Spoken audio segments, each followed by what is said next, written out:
Okay, guys, alternate ending. Take 43. With so many movies on the net and TV, it's kinda hard being up and film savvy. Do you catch a show while you're on the go? And how do you know what to keep or what to throw? How do you know what to keep or what to throw? Tune in, tune in, tune in to alternate ending. Tune in, tune in, tune in to alternate ending. Now! Please give a warm welcome to the hosts of Alternate Ending. Welcome to Alternate Ending. We're discovering good movies, one bad movie at a time. I'm your host, film school dropout Robert Jarsinski. Across from me is our casual moviegoer, Carrie Jarsinski, and wife, I should say, probably. With Kong Skull Island coming out to wide release on March 10th, we're dedicating this episode to the top 5 giant monster movies. Have you seen the trailer for Kong Skull Island, Care? I have not. Have you? Yes, seen it, and it concerns me.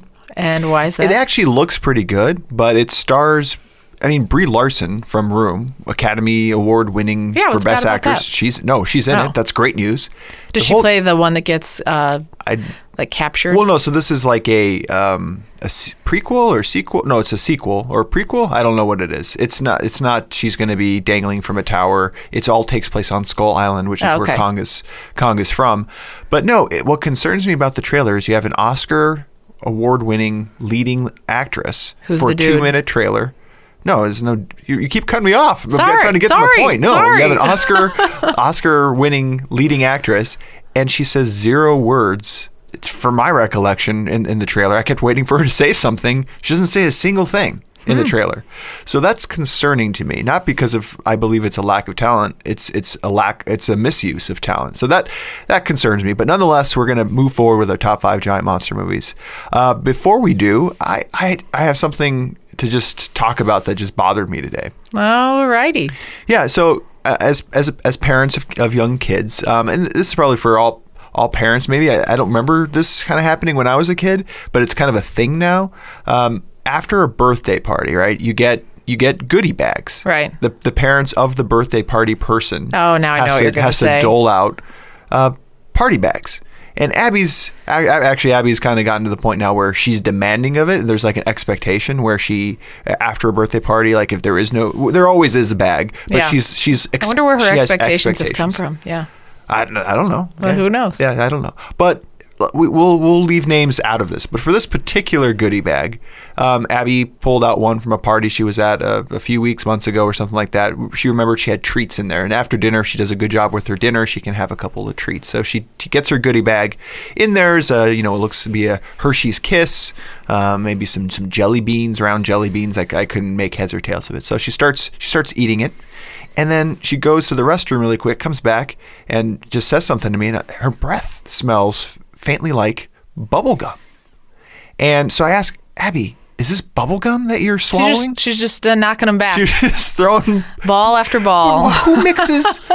This is after I've told her so many stories about like 12 years that's going to rot in your stomach, and now she has this petrified look on your face. Well, when you're like, is that gum? I'm trying not to freak out because I don't know if they're old wives' tales or what. I didn't do the research. Definitely old wives' tales. I've been told 7 years that the gum sits in your stomach. That's just what people say. So I just don't know who leaves gum. I don't know who does unwrapped gum. Unwrapped gum.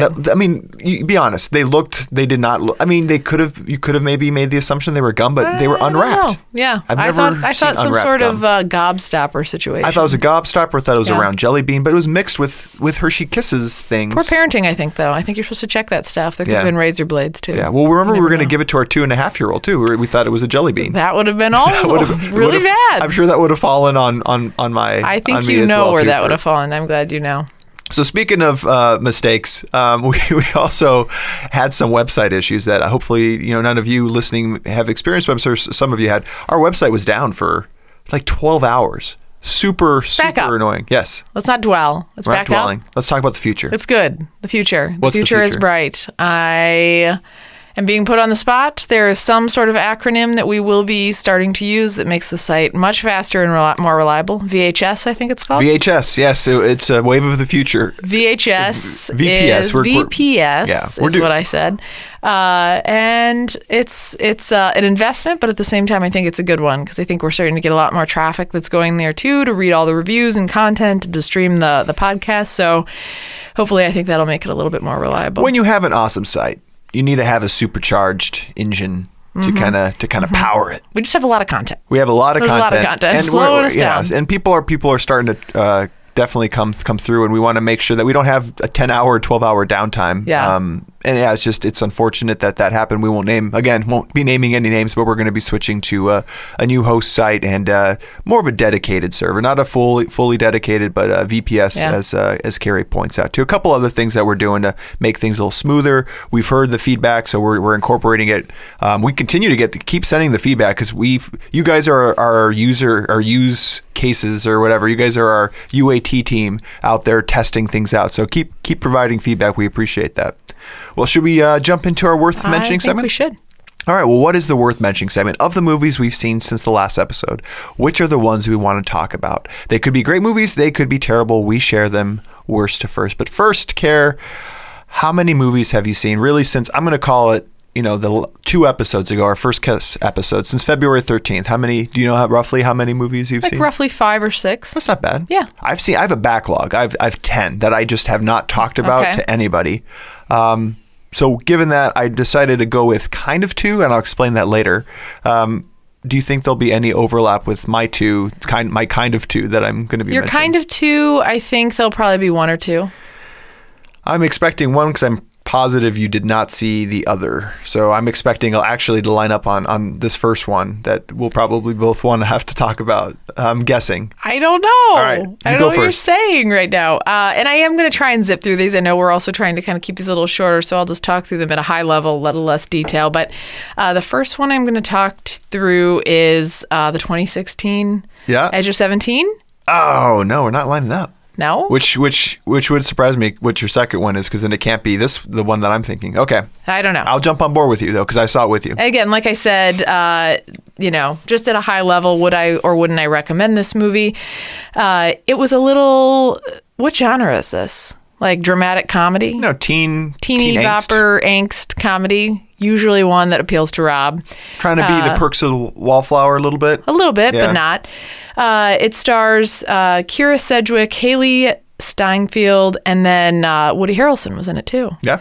And it's a story of a girl who's going through a lot of teenage problems and struggling, and then goes through something really traumatic. But beyond that, then as she's trying to get through, is coping basically with her friend, the age-old story of her best friend dating her brother type thing. But it goes a lot deeper than that into the struggles that she was going through and kind of working through. And it's one of those, like you said, Perks of Being a Wallflower movies. Would I recommend it?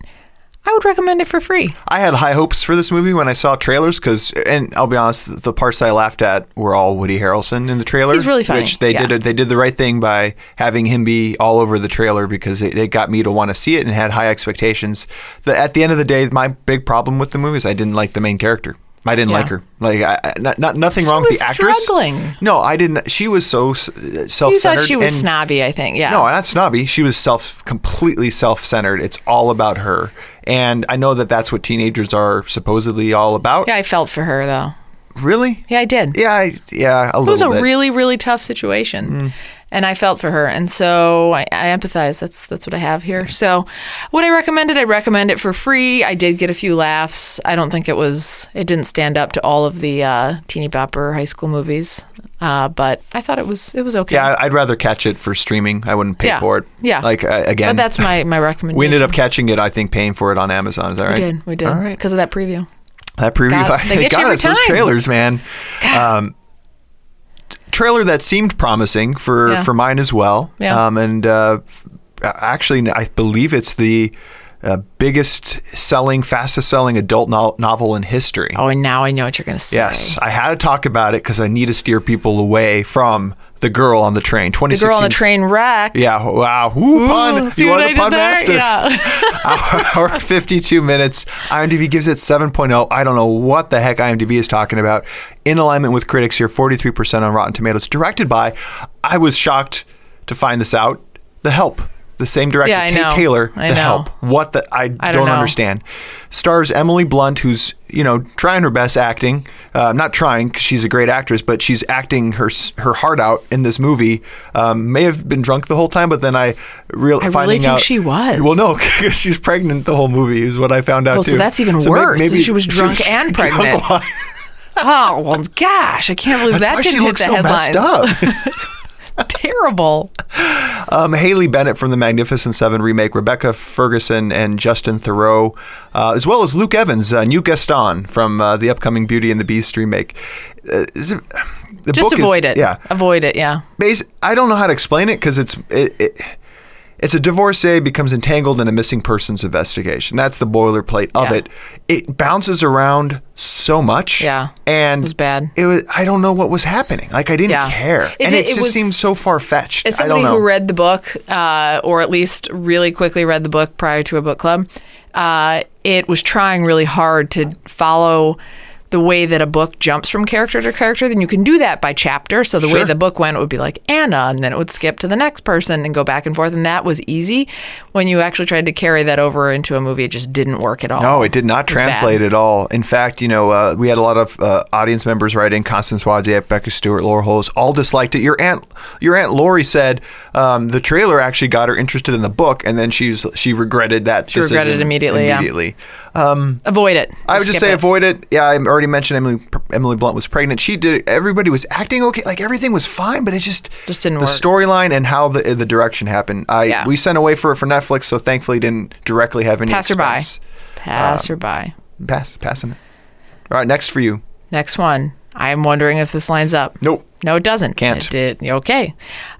Is the 2011 flick We Need to Talk About Kevin? Oh, but I'm glad you're talking about it. I know am. we're not supposed. I know we need to, but I'm really glad you are. Really? Because you liked it, or because you didn't? No, because the title's We Need to Talk About Kevin. So we need to talk about. We need to talk about. Go ahead and sip my wine. I'll leave the puns. I'll leave the puns to you. I think that's where they're safe. Yeah. So, did you like it? No. Okay. Yeah. Well then, we're just not lining up this week. You liked it? I thought it was I thought it was great acting. I thought it was great acting, and I thought it was original in the sense of the storyline. So I'll tell you a little bit about it. 2011 stars Tilda Swinton, who's always super awesome and creepy. She's always creepy. Every movie I've seen her in, she plays a super creep, because she was in Snowpiercer too, right? She was like the president. She's in Snowpiercer too, right? She plays offbeat characters typically. Yeah. And, she does it really well. She does it really well. She's so critically acclaimed. I mean, critics. She's awesome. She's critic-proof. She can do anything. And then it's John Riley and Ezra Miller. Was he the guy that was in Perks of Being a Wallflower? Correct. This is his kind of first. I pulled that out of. Well done. I'm growing. Well done. I feel good about myself. So Ezra Miller. So it's a story of a family who has this child that at a very young age has all these super creepy behaviors and habits, and from really young, like 2, 3, like, poking the cat with sticks kind of creepy kid, and has all these anger issues and has all these weird things going on. And then it's the story about when he grows up and is in his preteen years. Why are you looking at me like that? I'm just making sure don't spoil anything. I'm not going to. Okay, all right. Okay. Yeah. I feel like that's enough. That's good. Speaking of daggers, no. I just kidding. You're shooting them at me. Did you get that? No. I got it, yes. So, yeah, it's just the story about when a super creepy kid grows up and what that turns into. It's a horror. You're sitting across from him. Horror fear, Kevin. No. Horror fear movie. I was super creeped out. Well, so when I say I don't like it, like, I just don't like it because as a parent, I don't want to see this kind of a movie. And I think the things I like about it, right, is postpartum depression kind of a thing, and like dealing with an unruly child. Like, I recognize the aspects. It's a huge hyperbole in a lot of respects of this child you can't control, who just won't do anything, and you're flipping out. Yeah. We've all, I think, as a parent, have had at least an experience with our kids where we felt completely like disconnected from our child for a moment in time at least. But this is a whole Or you movie. just want to run away. I think she just wants to run away. Yeah. There's this It's one not the scene life in she, particular. It's not the life she wanted, right? She was this downtown, she loved her husband. Pamplona, Europe. She's traveling, doing all this stuff. She's a traveler, and then now a stay-at-home mom. So one scene I could totally empathize. She was walking in infancy. He just cried all the time, and she's walking down the street, and she comes up on this like guy using a jackhammer on the road, and it's just like ear-numbingly loud, and she just pulls up right next to it and just camps out in the middle of the road, stands right next to it because it was drowned out with the crying. Again, hyperbole, but at the same time, I think everyone can empathize. See, and this is the kind of movie, much like The Lobster, where it's just I appreciate it so much, but the darkness of it, and I know you don't put it like similar to The Lobster, but it's that same kind of like where it's dark, too dark. It just crosses that line, and because now being a parent, like I just can't watch stuff. I don't want to watch things like that make me think about that. So I agree. However, I would say for folks that can get past that, and folks that like horror and that sort of horror lobster-esque darkness, I would take it on. I would watch it. I think it's super creepy. I want to be careful too. I think Lobster had shades of humor in it. This has. Was there any humor in? I don't think there's humor in this. I don't remember laughing. So I don't. No. Yeah, I do want to be careful when I'm saying Lobster. I'm not talking about the comedic aspects of the Lobster. Yeah, Lobster's a bad comparison. But I brought it up, so I'm saying more of that. It's just dark. Yeah, it's just dark. So anyway, maybe give it a try. No, Pat. I don't know. I'd say if you see it, just keep on going. What's your next one? You're going to be mad, but I promise to keep it to 2 minutes, and you can start the clock right now. All right, you're at a minute and a half. No, give me the full 2. Okay. So my parents were in town. My dad and I kind of growing up bonded over action movies. So I went on an action movie binge. So I saw Jack Reacher, Never Go Back, The Accountant, Jason Bourne, and then the movie I will be talking about. Had high hopes for all 3 of those. Jack Reacher, I just want to say, I made the joke on Facebook, Never Go Back. Should never go back. Should not go back. I have no idea what happened. Love the first one. It was witty and fun, and I don't know what they were trying to do. They were trying to create this whole situation with a long-lost potential daughter. The Accountant, starring Ben Affleck, had some good moments to it. I thought it was okay. And then Jason Bourne, the latest installment there, I thought it was just okay. Another Jason Bourne movie. But the movie I want to talk about is a remake, 2017's John Wick Chapter 2. IMDb gives it an 8.2, Rotten Tomatoes 90%. It is beloved. It is the beloved movie of 2017 so far. Directed by Chad Stahelski, who did the original John Wick and is doing the newest Highlander remake, which I'm so excited about. Oh, yeah. So bring back my 90s with this guy directing. I love it. Starring Keanu Reeves, Ricardo Scarmacchio, Ian McShane, Common, Ruby Rose from Orange is the New Black is in this as well. You've never seen the first one, right, Care? You have not. And but you told me I wouldn't like it. I asked. You wouldn't get past the first 10 minutes because of a major plot point, but it's obvious. And I think it's actually in the actual synopsis. But after returning to the criminal underworld to repay a debt, John Wick, who's this kind of assassin extraordinaire, he's a living legend. He gets a bounty put on his life. And it's about him trying to kind of get out of that situation. I thought it was really good. I do think it is the best movie of March, but the reason I want to bring it up, or best movie so far this year, is because Tim says that it is better than the original. And I completely disagree, and I think there have been other people who've agreed and disagreed, so I'm bringing it up just to have the voice of the disagreeing camp mentioned here. There are aspects in John Wick 1 where they tease out these little kind of worlds. You're at 2 minutes. Okay, thank you. Okay. They bring up these worlds where it's super interesting and you just want a little bit of a taste. And then in part 2, it's like, hey, now we have a $40 million budget. Let's just focus and blow out these worlds where I just wanted a little bit of a taste. And the other thing is the hand-to-hand combat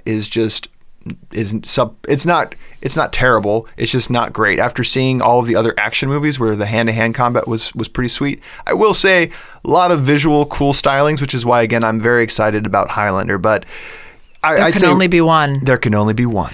I was trying frantically to Google that quote. Why? Because I couldn't remember it. I knew there was a thing that I knew about Highlander.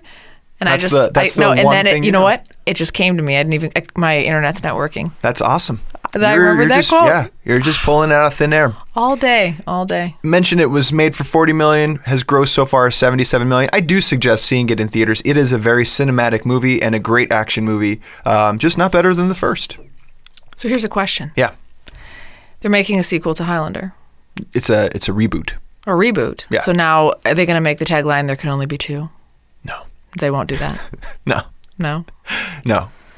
All right, moving along. Moving along. Remember, you can find more details about all the movies we've watched at our site, alternateending.com. That's alternateending.com. Before we head to our break, we get asked a lot about ways to support the show. Direct from our website, you can access our Patreon page, which provides you access to a ton of perks. You want to make us watch a movie? You can. Have Tim write a review, pick your own episode topic. You can do it all on our Patreon page.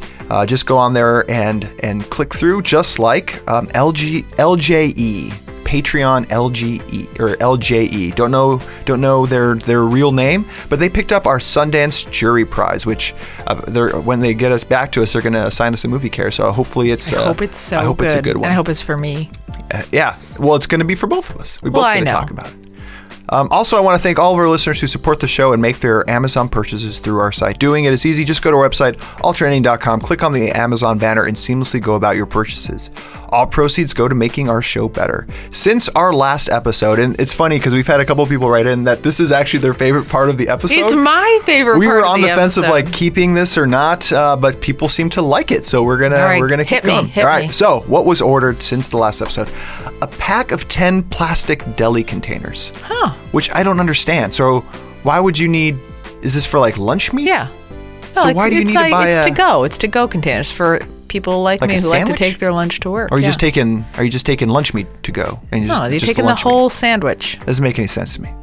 We also had some stickers purchased, yellow smile ticket roll as well too. So I don't know why you would need those. Maybe it's a teacher. It could be a teacher. Putting some things on the kids. Had some silicone ring hand grippers. All right. It's a strength exerciser. Oh, that could. You have weak wrists. I do have weak wrists. Yeah, this is Carrie's explanation for not being able to do like a pull-up or something like that. It's like, no. I have weak wrists. What's your common excuse? You say that I just have weak wrists. I do have weak wrists. I don't know Today why. you just handed me the jar of tomato marinara. That's why I do the push-ups with the one hand. Oh, with the one hand, yeah. Because saves the other hand. the left weak wrist. Yeah. You also had some duct tape purchase. Someone, maybe MacGyver, maybe Richard Dean Anderson. Whoa, Richard Dean Anderson pulling that one out. Nice. Had some wooden sports pencils purchased. Sports pencils. This is interesting. 24 inspirational sayings rubber bracelets. Oh, okay. So what's that? Like that dream, could love, be like hope? those yellow Lance Armstrong ones. Like okay. But what do you need 24? Just like how you're feeling? Group party. It's a group party. Yeah. Okay. This is something probably meant for me. Is mini stress balls were purchased for anxiety relief, but it's a pack of 12. So you think like someone's like really going also down for the on group. Them? It's for the group. Oh, it's part. So you get a bracelet and a stress ball. And a stress ball. 2 bracelets. Yeah. And then here's something sad. The Parcheesi Royal Edition. No, not sad. It's not like they bought an urn for their loved one on Amazon. I bet you could buy that through Amazon. Please, no one ever do that. I disagree. Please do. I disagree. Caskets are very expensive. Yes. But Parcheesi, the Royal Edition. Why never is it played. Sad, though? Well, I'd have no idea what Parcheesi is. I've heard the name. I don't know what it is. Well, good thing I ordered it. Is that seriously you? No. I do like board games. I know you do. Would I like Parcheesi? No. Okay. Then yeah. It's one of those thought games. All right. Well, thanks, guys. When we get back from our break, top 5 giant monster movies.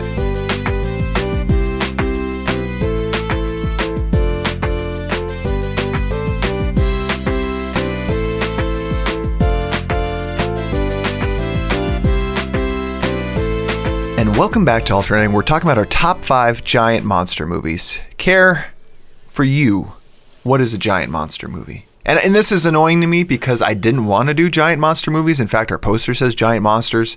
But you and Tim got together and you said you prefer giant monster movies. And I was concerned because I haven't seen a lot of giant monster movies. I've seen so many. It wasn't a problem. I haven't seen the classics. You haven't seen the Kaizen?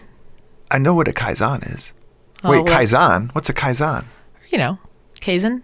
Kaizen? Like, is that like Cajun? Is that spicy? You know, the Kaizen movies. No, but you mean kaiju? Yeah, those two. Yeah, not the sushi roll, right? Right.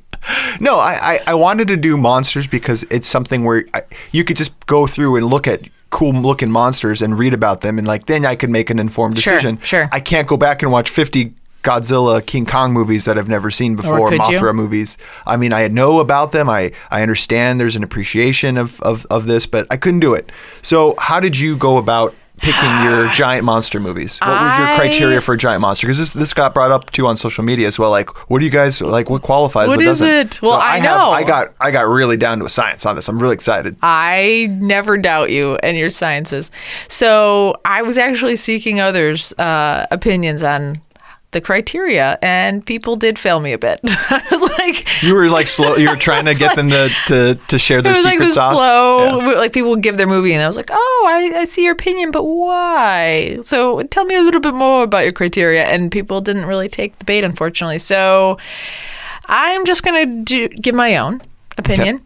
So there are many monsters out there, many monsters. But so first I narrowed to monsters. Just general monsters.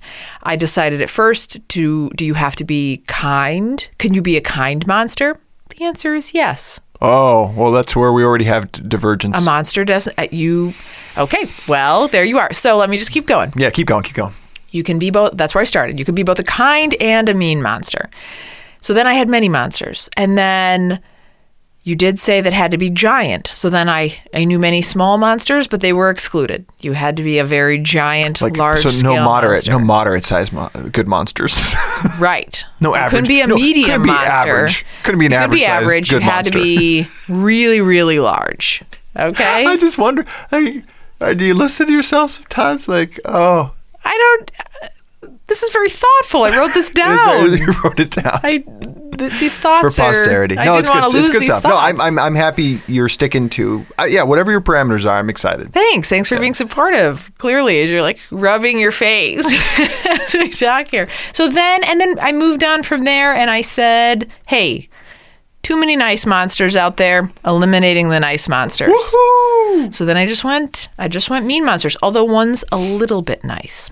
Partially nice. So there's like a little bit of like a mix. You have to have a mean side. Well, you really set me up, and I apologize because I thought you were sticking with nice monsters. I went through that same process of because I came across movies that have like nice monsters. Yeah. So here I started a little differently. I didn't start with nice or mean. I started with couldn't be real animals.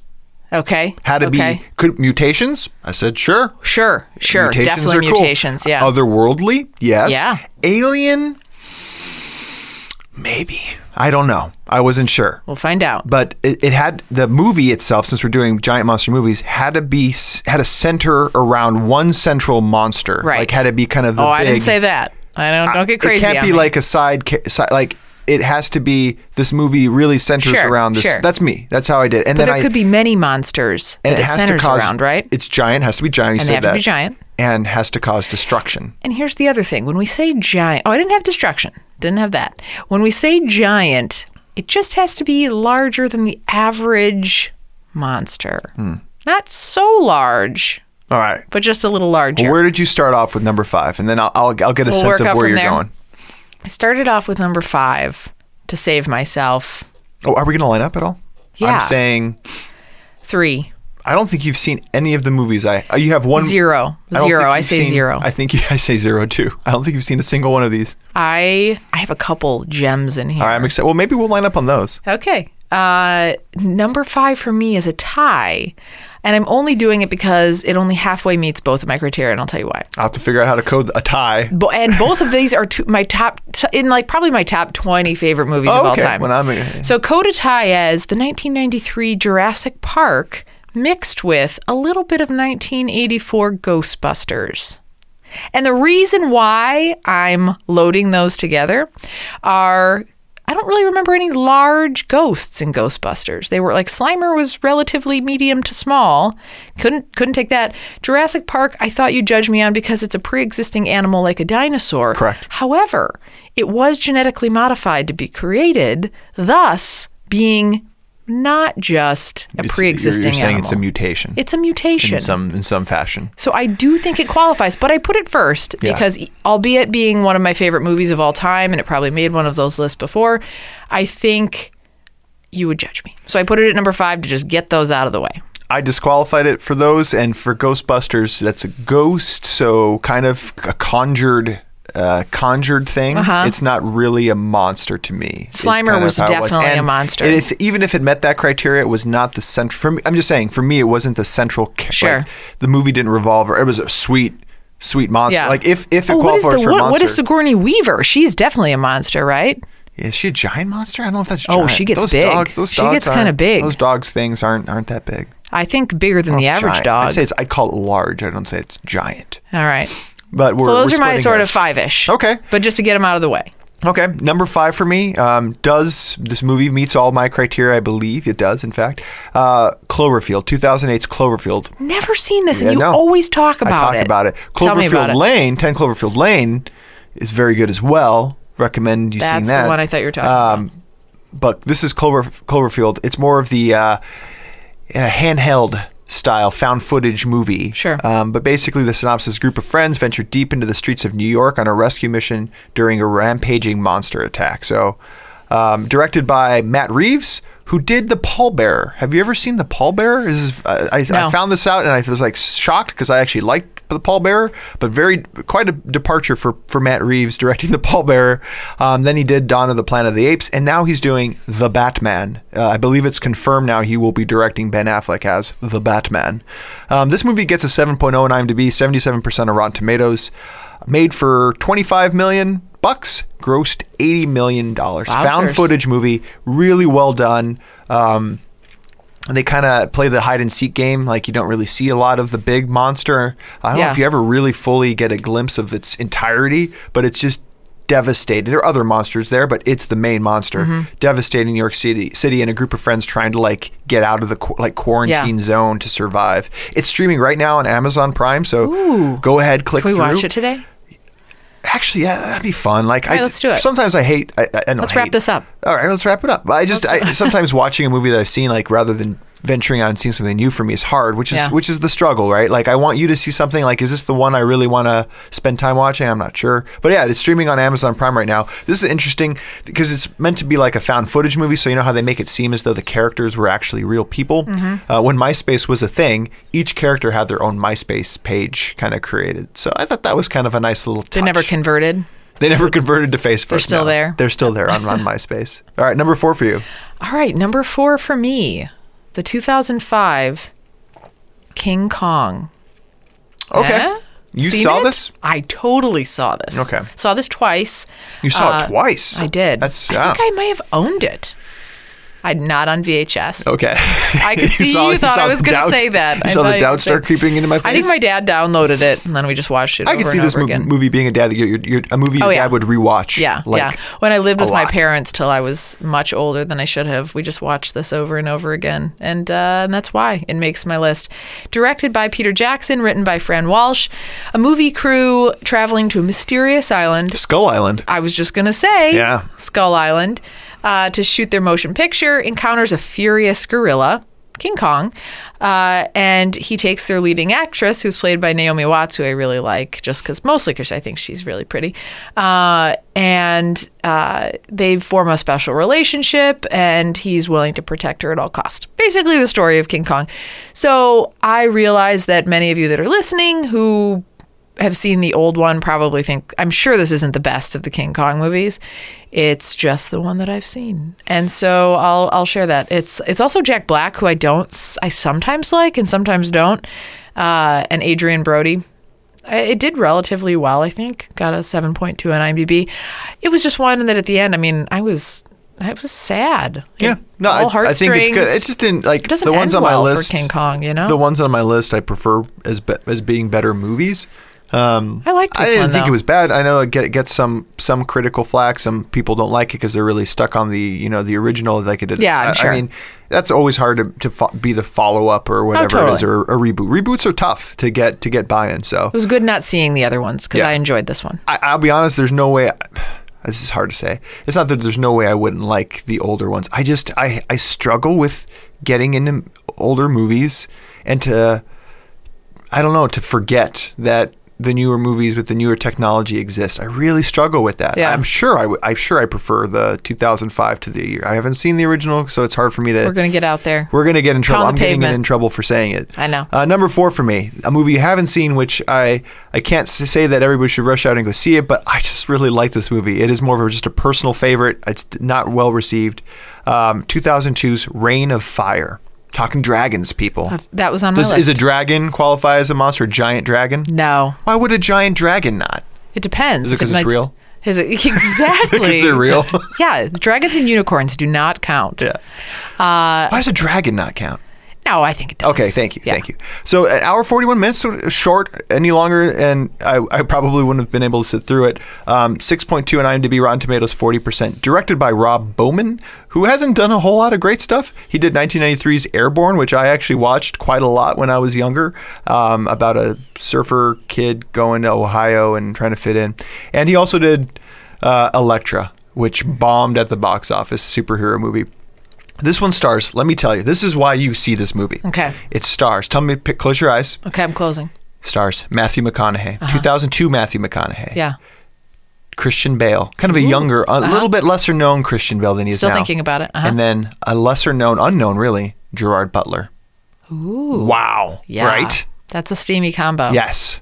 I mean, what more do I need to say in dragons? That's definitely the only reason to see So what that movie. happens is, I think it's Christian Bale as a young child somehow unearths they're doing some sort of dig in the United Kingdom and releases this dragon Kraken? that's been, this a little bit, Yeah. this egg or something like this queen dragon releases her and then decimates the world. So it's kind of a little bit of a post-apocalyptic thing where all these characters come together. Humans are pretty much wiped off the face of the earth. And they do a lot of cool things with the dragons, like telling their story of little nuanced things, and like how they breathe fire and they eat ash. So that's why they're burning stuff, is to create ash, and that's what they actually eat and consume. So there's like a lot of little nice touches. And Matthew McConaughey's character is so unhinged in this movie. He's like, like a character from The Walking Dead, like crazy. Yeah. Just batshit crazy. And it's so much fun to watch Matthew McConaughey in this. Christian Bale doing his method acting, and then Gerard Butler kind of fighting for screen time. What's his method acting that he's doing? He's just Matthew McConaughey, or who, Christian Bale? Yeah. Did he lose a lot of weight again? No, method acting. I guess I don't know how you get into character about a child who unearthed a dragon and dealing with the guilt of that. Like, I don't know how you method act that, Yeah. but somehow But he did. He did it. anyway. He was committed. Yeah, I can see that. No, but it's a lot of fun. Made for $60 million, only made back $43 million. It is streaming on Amazon right now for $3.99. Can I say go out and spend it? No, I wish it was streaming for free. Yeah. Then I would say definitely check it out. I plan but to never see that based on the way you described it. the three guys, just The three guys. I'll Just do a freeze frame, maybe. I don't think I need the whole movie. You know what? Just watch all the scenes with Matthew McConaughey. Okay. Yeah, and All right. battling dragons. Okay. I mean, it's just. It sounds a little ridiculous. With old tools, like no new tools. Like, Yeah. It's just great. All right, number 3 for you. All right. Where do I go from here? So my number 3, maybe you have this one. This is a possibility. This is. Do you have anything from 2001? No. And I don't think you can go wrong with this because it's in the title, Monsters, Inc. Oh my goodness. Did you have this? No, I don't have this. Awesome movie. Where's the giant monster? Sully. Oh wow. Sully's way larger than the average monster. You know what? Any Team Carrie fans that were with you for the first they're two, still there. they're gone. No, they're They've not. just left the room. No, they're not. Yes. Everyone, you know where they are? They're sitting right next to me here. Yeah, in this with your chair. dragon movie. Yeah, there you go. Sure. Ring of Fire No, this or whatever. How does this qualify? Burning Ring. What? This is why you were trying to sneak in they're good monsters. Oh boy. They are not not giant. always good. I know, like if it wasn't the good, like he's just not giant. So anyway, Keep going. directed and written by Peter Docter.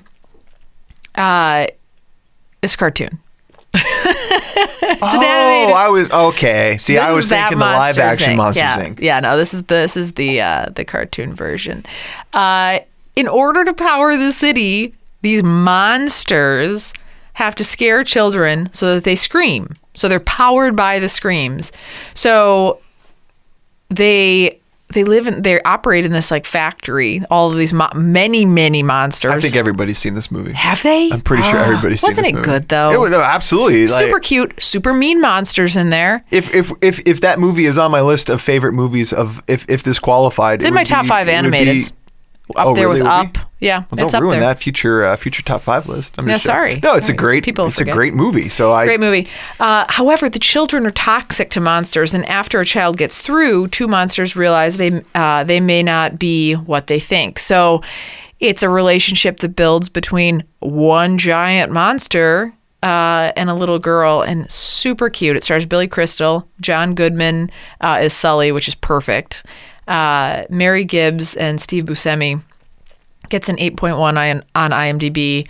It is super cute, fun to watch with your kids, fun to watch with your adults. I really liked this movie, and that's why it made my top 5. No, it's move it along. I don't want to hear you rip on anything. Okay, yeah. I'll save my comments. The audience knows what I'm talking about. All right. Number 3 for me. Oh boy. I'm so excited to talk about this.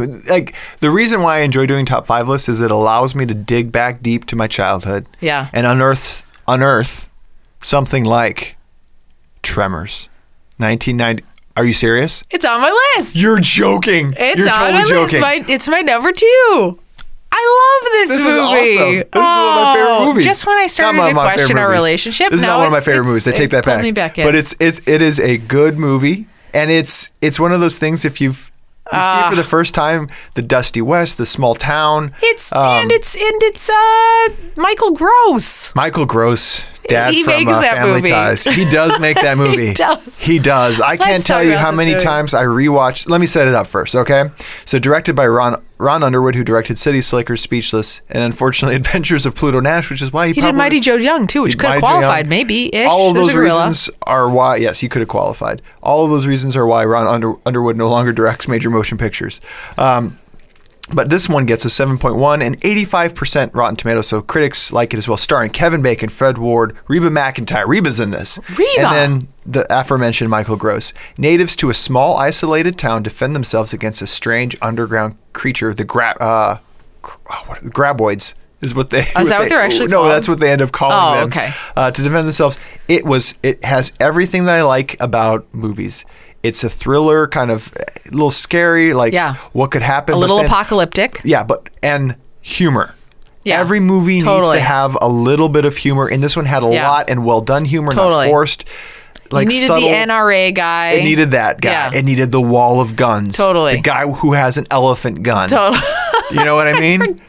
Yeah. It is. I want to see this movie right now. Giant. These are giant monsters. Man-eating worms. Yes. So what are they? What are they? They're worms. I don't think they're prehistoric kind of things. So yeah, that's what it plays on. I think they so could apparently be real. the original design, what it had when the conceptual artists were developing what these graboids would look like, as if you recall, they open up their mouth and they have like smaller weird worms. Yeah. Kind of, and they would grab you, right? Yeah. The original art was it would be a large worm, and within that large worm it would be like a shell, and that shell would peel back, and then a smaller worm would come out. I'm having a weird mental image here. The problem was, as the conceptual artists designed this, it was too much like a penis. It was too much like a penis. So they were like, we're out on that. Let's just give them lots of tentacles and arms and things like that. Sure. I can see that.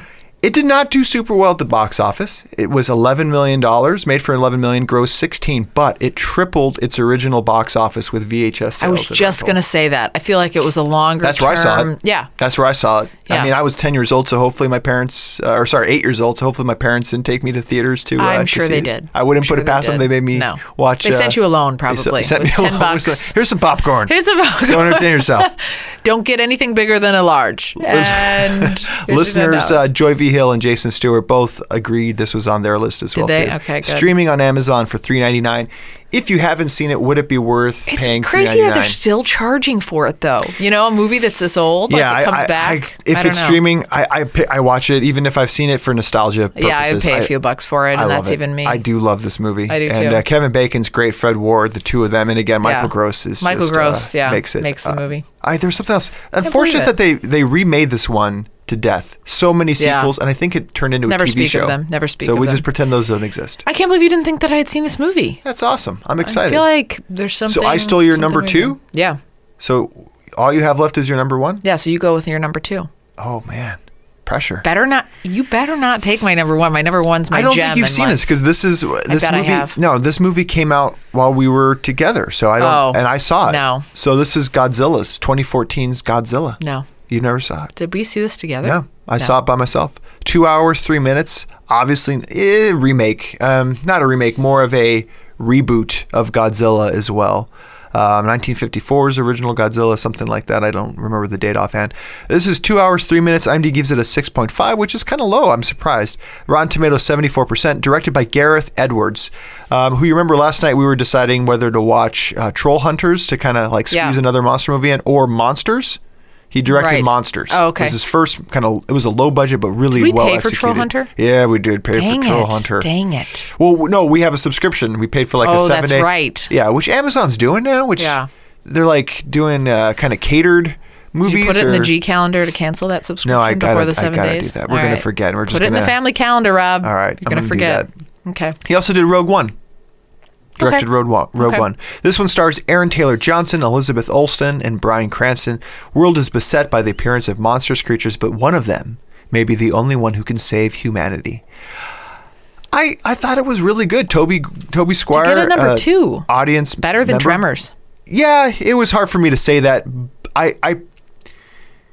This is more of a giant monster movie. Like, that's why I give it a little bit of a lead. I struggle. Okay. I was going to have Tremors be number 1, but then I was like, this is not really, they're giant enough, but like in the spirit of a giant monster movie, like I wanted to have a little bit of kaiju kind of references in there as well too. I'm probably mispronouncing and people are going to jump all over me on that. I hope so. But this one made made for 160 million, made 200 million.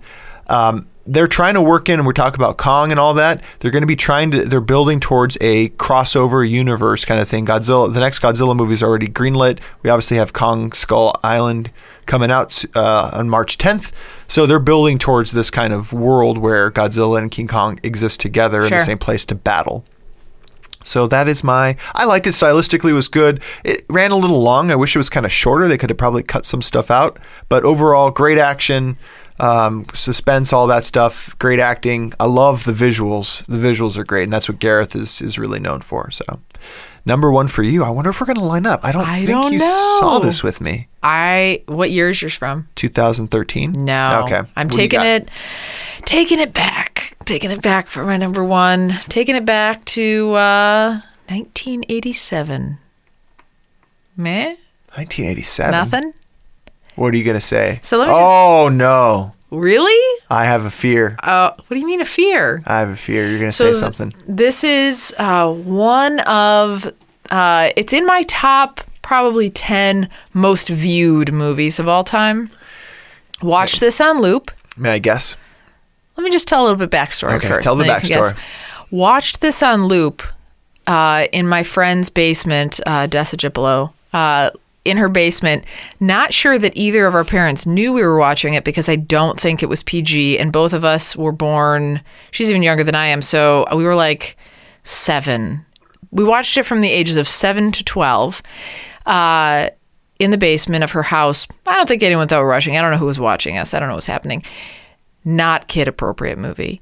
And every time we'd watch it, we would just like hide under blankets and pillows and whatever, because it was so massively scary.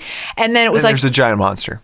Giant. And then we would like peek out a little bit, like for parts of it. And so like over the course of several years, I think I saw the whole movie, but we would just watch it in pieces because I was so scared when I watched the entire thing, and I was scarred from it at the time. I thought it was the scariest thing I had ever seen. And then I think again, like once I was older, I saw it in its totality, and it was scary. It was super scary because there were lots of monsters that were gigantic. So 1987. I had a guess, but then the way you're describing it, it just can't be this. I was going to guess, because I saw a couple of the people write in this, is Never Ending Story. But that is not it. Okay. It is the 1987 flick, The Monster Squad. Oh, way to burn The Monster Squad. We could have saved it from a... Do you have this one? What's the giant monster? You know... the Frankenstein is huge. Oh my! All right, I'm out. I'm leaving the room. Also, werewolf guy is Way to super burn huge. Monster too. Squad. I wanted to say Monster I've been Squad. waiting to say Monster Squad since I've known But you. this, I know, but we could have, like, for a more Where appropriate would I episode, have used it? we could have created an episode that we could have. You mean one where it was about monsters? Two strikes. Monster. You mean the Monster Squad and the Monster episode? Yes, they are monsters. It's not a giant monster. The Frankenstein's huge relative to everybody tall? around him. Cause Very tall. Yeah, he is tall very man. tall. Yeah, he is really tall. Okay, Talk about Monster Squad. thanks. Just because you forgot it, don't No, get up I in my didn't grill. forget. I've been wanting to talk about Monster Squad. Oh, have you? For the right episode. Yeah. For top 5 giant monsters. It's directed by Frank Decker, who also did RoboCop. Written by Shane Black, who did Iron Man: Lethal Weapon, and this crappy movie called Kiss Kiss Bang Oh, Bang. you're gonna get a ton of hate. I can't wait. I'm kidding. I'm only saying that because it's like in your top 5 movies. It's not in my top 5 movies. Top 10 movies. Top 10? No. No. Top 12? Top 100. Top 100. Top 100 movies. So, the plot of this movie, a young group of monster fanatics attempt to save their hometown from Count Dracula and his monsters. Stars Andre Gower, Stephen Macht, and Robbie Kiger. IMDb gives it 7.2. Like I already said, I've seen this movie so many times, and then It's a great movie. I wish I could be happier in this moment, but I'm so angry. It'd be nice if you shared my happiness that I got to talk about it. I was frightened by this movie as a child. Again, watching this at the age of 7 was too young. Watching it at the age of 12 was still too young for me. I was a little bit sensitive. When I did watch it at the age of 27, I was prepared and still loved it. Awesome movie. You know why it's good?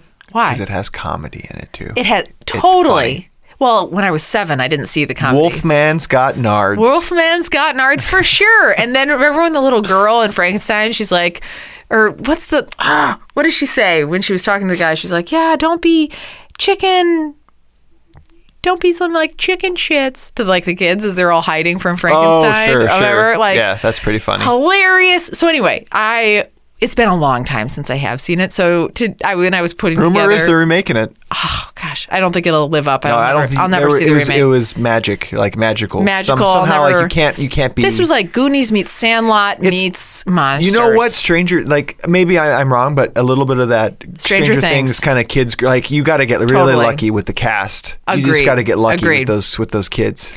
So whole thing was awesome. What was I going to say about why this was awesome?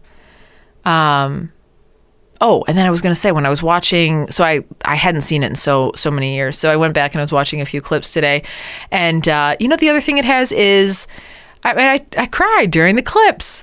Some of the stuff with Frankenstein is just really sad, too, because you're just like, you just start to love Frankenstein, albeit gigantic and monstrous. In his monstery. Yeah.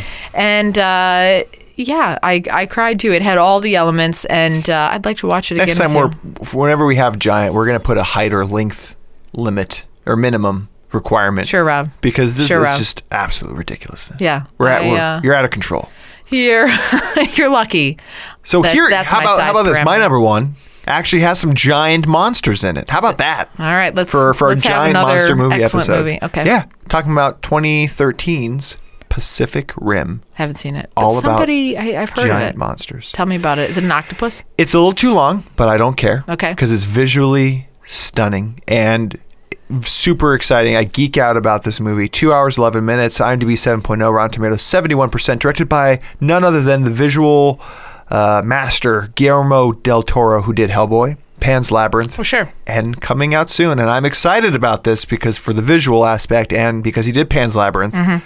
Pinocchio. He's doing the live action Pinocchio. This one stars, Pacific Rim stars Idris Elba and Charlie Hunnam. Some other folks, Ron Perlman's in this as always, for Guillermo del Toro. As a war between humankind and monstrous sea creatures wages on, a former pilot and trainee are paired to drive a seemingly obsolete special weapon in a desperate effort to save the world from apocalypse. Breaking it down for you, it is Jaegers versus Kaiju. Kaiju being the monsters is what they called it in honor of the sushi roll thing? Yes, in honor of the sushi roll. Okay. Jaeger means hunter in German. So it's these robots that they've created to battle monsters. And the robots operate kind of neat. Doesn't make a whole lot of sense why they try to explain it, but it's basically like you have to be in sync mentally. It takes 2 operators to operate a robot. Okay. And they have to be mentally 100%. Their brain waves have to be in sync. So you typically get like twins kind of working out really well with this. Like, to be able to drive this. I don't know why exactly. The more I talk about that, like that part sounds of it. Sounds like a number one movie to me. It doesn't make sense, but it doesn't matter because it's all about the monsters. Right. And they are awesome. And again, robots battling monsters. What more could anybody ask for? This was mentioned by Andrew Jones as well, listener. It's streaming on Amazon right now for $3.99. It is my favorite giant monster movie right now. Huh. Yeah. Okay. It's just, it's the fact of the robots versus the monsters, the visual stylings. The monsters themselves are incredible. It's infused with comedy. It's infused with action. If I'm being nitpicky, I wish it were a little bit shorter. Yeah. It was made for almost $200 million. Yeah. And only made $101 million. Do you feel like you also wish it was a little more like Monster Squad? No. No, because okay. it doesn't. Right. Monster Squad doesn't contain a giant monster. Just wanted to be sure. It has a monster.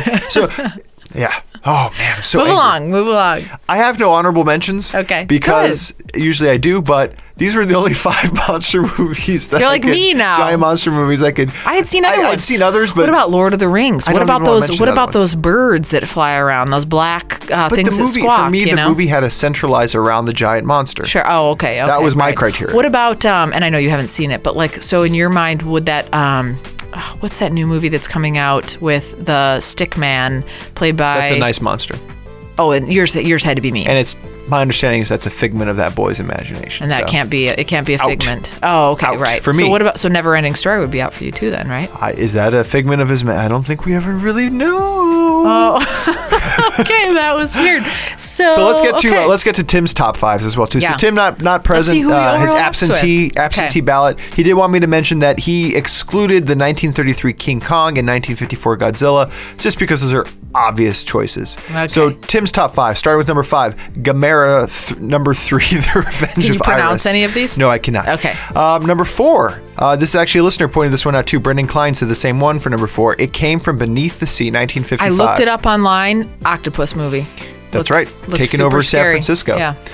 Number 3 for Tim, The Host, 2006, The Host. I believe it's a foreign horror movie, monster movie. Number 2, Mothra versus Godzilla, 1964. And number 1 for Tim, and lining up with audience member Salim Garami. Apologies, Salim, if I'm mispronouncing both your first and your last name. But Them, 1954 is Them. So same year as Godzilla. So interesting. He had some other ones though, and then he was like, I won't pick the obvious choices. Yeah, that's what I said. Yeah, he had Godzilla and King Kong as his original 2. And then every episode, we randomly select one member of our audience who shared their top movie picks. Based on those submissions, here are our audience top movies about giant monsters. So tied for second place, we had 4 movies. We had the 1933 King Kong. We had Jurassic Park. 2 people vote for that. We had Tremors. Woo. We had Them. Yeah. And then we had the first place, King Kong, 2005 King Kong. So congratulations, Karen. Feeling good. It's funny, like you teetered around both like greatness and then like complete absurdity. Like you met both. So I don't know how we're gonna end up when people start thinking like whose list was better. If you don't know, I kind I of rode the middle ground, and you were on the extremes. I don't think you rode any ground. And every time we draw a lucky winner of people who submitted feedback, and our winner this episode is Becca Stewart, who chose the water horse, which I've never heard of, but I'm assuming it's about Loch Ness, I think is what she had said. Yeah. Becca, shoot us an email at contact@alternateending.com for details on how to claim your free movie rental. If you want to win a free movie like Becca, be on the lookout for our top 5 movie posts on Facebook and Twitter to share your favorite picks. And in closing, want to just say, hey, thanks for listening as always, guys. Social media, go to our Facebook page, like it if you're not already there. Twitter, we're posting things on both Facebook and Twitter regularly, including our top 5 movie picks. Check us out on alternateending.com. That's where you're going to find all of our content, reviews, blog posts. Carrie, you blogged. I did. Which is amazing. I did a blog post. Thanks. I know you were a little nervous about it, but you did it. Been sweating a bit on that one. Well received. Thanks. And most of all, for Carrie, folks, subscribe to our podcast on iTunes or Google and leave a review. Leave a review for Carrie. Only if it's nice. Tune in for our next show where we're going to be doing our first ever spoiler alert. This is based on audience feedback as well, too. They're really excited about the spoiler episode that we're going to have. It's going to be about On Arrival, Academy Award nominated movie Arrival. It's out now, so read up on it. Go ahead and rent it. And look for our Facebook and Twitter posts to find out how to qualify for a free movie rental for that episode as well. And we look forward to talking to you next week.